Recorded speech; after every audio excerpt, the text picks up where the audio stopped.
est espérée demain à l'aube ou à midi. Les Italiens devront retourner chez eux pour l'élection présidentielle. Est-ce que les grosses difficultés viennent de votre délégation, des problèmes italiens? Je ne crois pas. Ce sont des problèmes communs, ce ne sont pas des problèmes italiens seulement. Écoutez, il ne faudrait pas en ce moment-ci individualiser, il y a de grosses difficultés.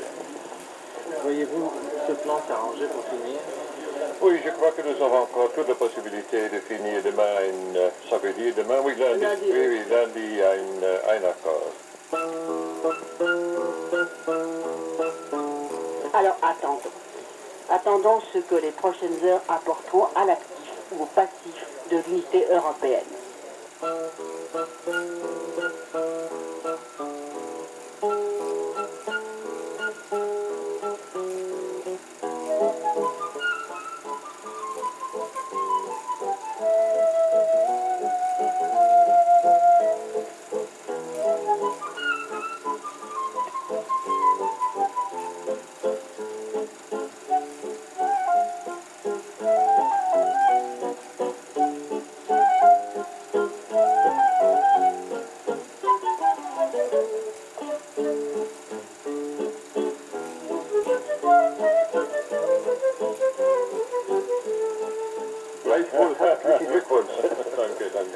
Monsieur le ministre, c'est une victoire personnelle pour vous.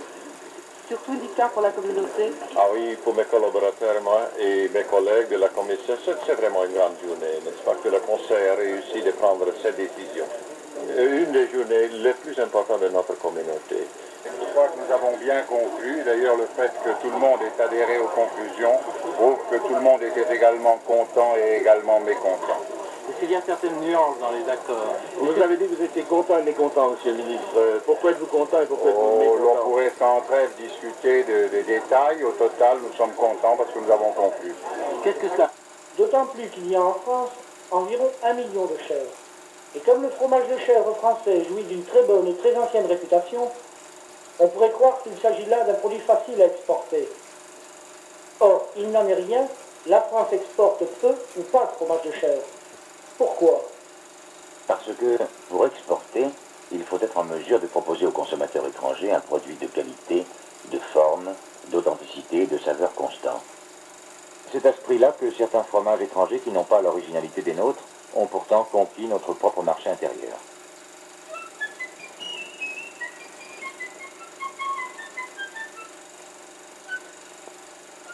Or, déjà en France, le produit est souvent falsifié, voire dénaturé.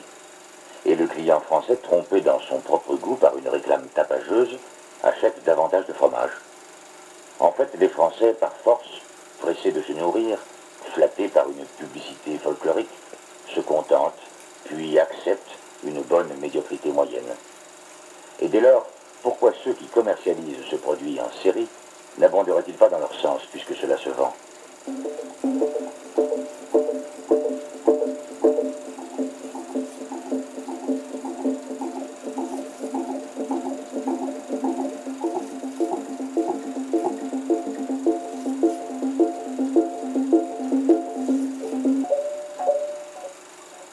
À l'autre extrémité de cette chaîne qui aboutit au consommateur, celui qui est le plus frustré du bénéfice de son effort, celui qui souffre de voir ce manque de qualité, celui qui vit le plus mal, c'est le paysan.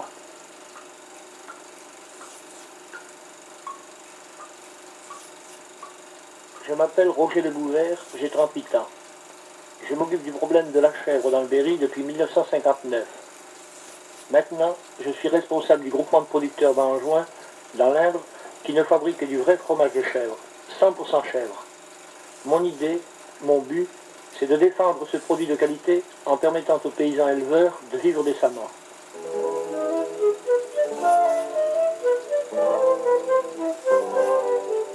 Il y a toujours eu des chèvres par ici, traditionnellement. Mais c'était un animal sans grande valeur marchande que les femmes conservaient dans les fermes pour la personnalité sympathique de la bête et sa facilité de reproduction. C'était la vache du pauvre, en somme, l'animal qui s'élevait tout seul là où le reste ne venait pas. L'animal déshérité d'une économie agricole en faillite. De son lait, on faisait du fromage pour la famille, et ce que l'on ne consommait pas, on le revendait au ramasseur local. Et cela faisait du mauvais fromage. Chaque ferme avait ses méthodes particulières de fabrication. De plus, la chèvre étant un animal saisonnier, d'énormes variations intervenaient dans la production. Et si la fermière vendait son lait aux laiteries, elle ne le soignait pas, car ce n'était pas un revenu pour elle. Dans les deux cas, la qualité finale du produit vendu était médiocre.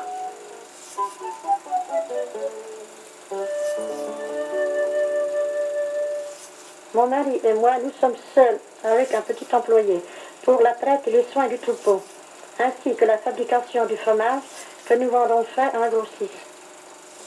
Si la fermière vendait son fromage frais à un ramasseur qui se chargeait de l'affiner, comme il y a une morte saison d'octobre à mars pour la chèvre, ce ramasseur conseillait à la fermière de mélanger chèvre et vache pour étaler sa production sur l'année. Et ce n'était déjà plus du pur chèvre. Et si la fermière vendait son lait de chèvre aux laiteries mixtes vache et chèvre, ces dernières, profitant de la très bonne renommée du fromage de chèvre, commercialisaient sous ce nom un fromage mi-chèvre qui, légalement, peut contenir 75% de lait de vache. De toute façon, depuis 30 ans, il y a un côté publicitaire et usurpateur de la question qui fait que vous mangez souvent du fromage dit de chèvre qui n'est en réalité que du fromage de vache. Il y a fraude sur la forme et l'appellation d'origine aussi. Sainte-Maure, ville de Touraine, synonyme de véritable chèvre. Voici un Sainte-Maure, un vrai, avec son label pure chèvre. Voici un autre Sainte-Maure. Que prouve l'étiquette? Qu'il provient de Sainte-Maure, certes, mais c'est un fromage de vache. Et le client est persuadé qu'il s'agit là de chèvre. Le nom, n'est-ce pas? Si tout ce qui était vendu sous le nom de chèvre l'était réellement, ce n'est pas 1 million de chèvres que la France posséderait, mais 15 millions. En 1959, j'étais envoyé par la Fédération nationale des éleveurs de chèvres dans les départements du centre en tant que technicien de la chèvre. J'avais pour mission de faire une enquête sur l'état de l'élevage et ses possibilités. Très vite, il s'aperçoit que l'élevage intensif de la chèvre peut être une source de richesse pour cette région déshéritée. Rapidement, deux conclusions s'imposent. Les troupeaux sont trop petits pour être rentables, 10 bêtes maximum, donc une main-d'œuvre trop chère. Plus grave encore, l'éleveur est soumis à la loi des laiteries et des ramasseurs qui dictent à leur gré le prix du lait ou du fromage frais. Contre cela, l'éleveur ne peut rien puisqu'il est incapable de commercialiser lui-même. J'ai essayé de persuader les éleveurs de se spécialiser dans la chèvre, mais ils avaient peur d'une mévente locale et manquaient de main-d'œuvre. Ils disaient que s'ils augmentaient la production, le prix du lait descendrait et que le bénéfice irait aux ramasseurs et aux laiteries. Il fallait donc trouver des gens qui acceptent de tenter le coup. Il fallait leur promettre que dès qu'un volume de lait suffisant serait atteint, on s'occuperait ensemble de la commercialisation.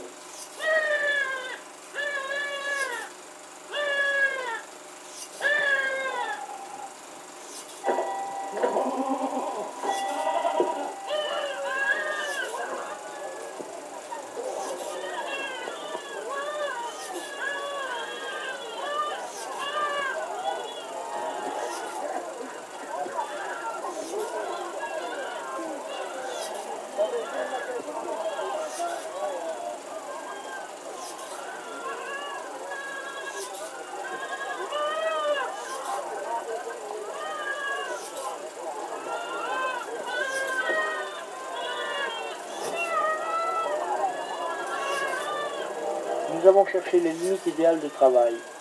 Au début, une personne s'occupait de 10 chèvres. Actuellement, la proportion est d'une personne pour 50 à 60 chèvres. Dans l'avenir, ce sera une personne pour 100 chèvres. Pour en arriver là, chaque éleveur a compris qu'il fallait investir chez lui. Alors, les chèvreries se sont améliorées. Nous avons organisé la stabulation libre en cage, l'abreuvement automatique, les salles de traite. Avec les éleveurs, nous avons mis sur pied une prophylaxie plus suivie et étudié une alimentation rationnelle des animaux. Cela fait, le problème n'en était pas résolu pour autant. Comment vendre? Comment commercialiser? La seule solution pour ces éleveurs, c'était de se grouper. C'était de créer une force capable de se passer des intermédiaires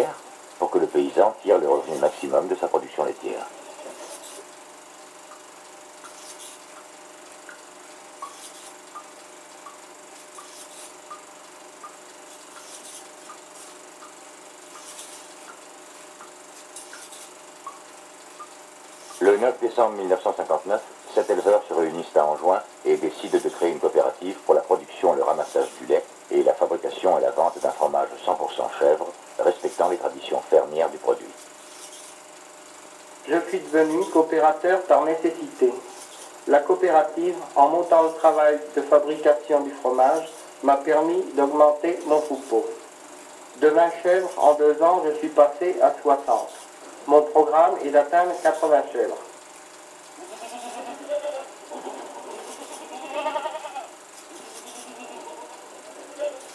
Je suis venue à la coopérative dès sa création. Nous avons commencé avec l'intention de faire de la chèvre, et comme nous voulions en vivre, il fallait en avoir beaucoup. Comme je suis seule pour m'en occuper, il n'était pas question de faire en même temps les fromages.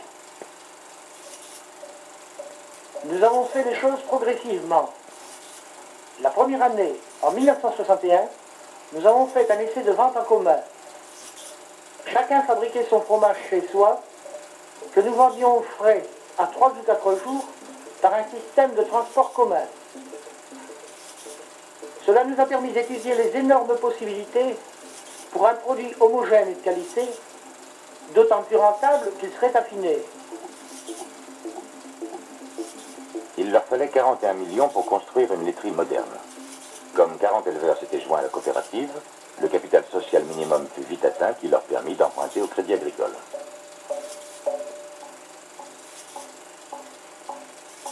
En mars 1963, nous avons acheté un bâtiment désaffecté à Anjoin et nous avons démarré les premières fabrications. Au début, ce fut héroïque. Chacun mettait la main à la pâte. Nous avons travaillé dur, vraiment dur, souvent la nuit. Nous ne l'avons pas regretté, parce que cela créait un véritable esprit de corps, un esprit d'équipe qui était essentiel pour l'existence de la coopérative. Avec la coopérative, on peut se permettre d'avoir un troupeau beaucoup plus élevé à cause qu'il n'y a pas les fermages à faire. La coopérative nous paye le lait pratiquement le même prix que si nous faisions les fromages et que nous les vendions. En adhérant à la coopérative, chaque sociétaire s'engage. Premièrement, à verser une somme de 50 francs par chèvre comme capital social. Deuxièmement, à ne livrer exclusivement que du lait de chèvre. Troisièmement, à autoriser tout contrôle qualitatif, quantitatif ou sanitaire fait dans son intérêt ou dans celui de la coopérative. Quatrièmement, à pratiquer le contrôle laitier officiel. Cinquièmement, à spécialiser et sélectionner au maximum son troupeau.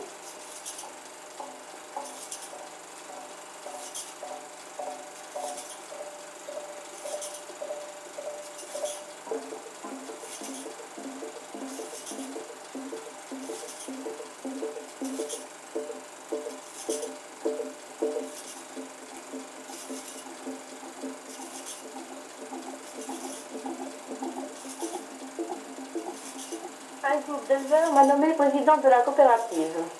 J'ai accepté ce rôle qui me permettait, ainsi qu'à mes collègues, de commercialiser ma production sans être obligée d'investir dans la création d'une laiterie personnelle pour la fabrication de mes fromages et les vendre. De toute façon, sans passer par les intermédiaires, je devais penser aux difficultés que comporte la vente. La coopérative a résolu tous ces problèmes.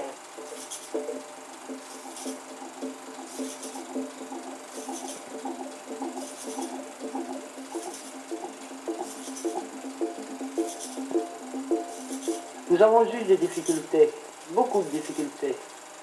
À la campagne, tout ce qui est nouveau fait peur. Les autres éleveurs manifestaient une curiosité malveillante à notre égard.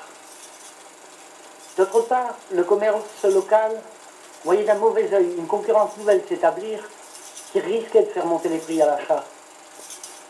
Quoi qu'il en soit, dès la première année, la coopérative payait à ses membres le litre de lait 18 francs plus cher qu'ailleurs.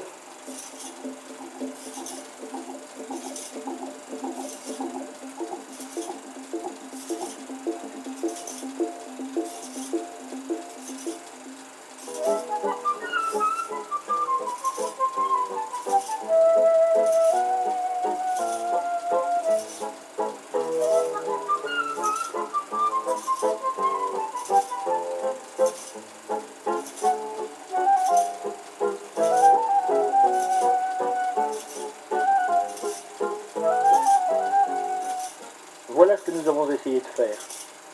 Vu du dehors, je sais bien que nous sommes tout petits. Mais vu de l'intérieur, nous savons que nous avons fait un pas en avant. Nous avons notre idée, c'est de faire de la qualité 100% chèvre et l'imposer. Mais ils n'en sont déjà plus là. Le terme groupement de producteurs possède maintenant un nouveau sens légal. Avec d'autres groupements de même nature, les coopérateurs d'Anjouan vont constituer un comité économique agricole, c'est-à-dire, entre autres, pouvoir un jour rendre obligatoires les disciplines techniques et économiques qu'ils se sont librement imposées. C'est sous le signe de la qualité, de la loyauté et de l'efficacité commerciale l'accès au marché commun.